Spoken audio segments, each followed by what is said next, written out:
धुळे सुरत राष्ट्रीय महामार्गावरील कोंडाईबारी घाटात भीषण अपघाताची घटना घडली असून भरधाव कंटेनरचे ब्रेक निकामी झाल्याने पुढे जाणाऱ्या ट्रकला जोरदार धडक बसली।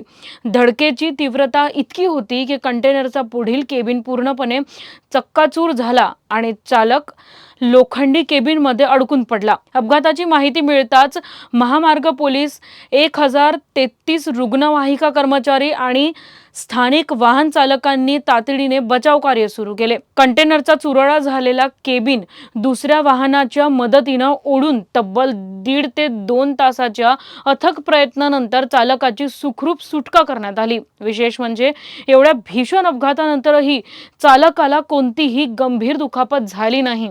महामार्ग पोलीस 1033 रुग्णवाहिका कर्मचारी आणि मदतीला धावलेल्या वाहन चालकांच्या तत्परतेमुळे चालकाचे प्राण वाचले असून त्यांच्या या धाडसी कामगिरीचं सर्वत्र कौतुक होत आहे।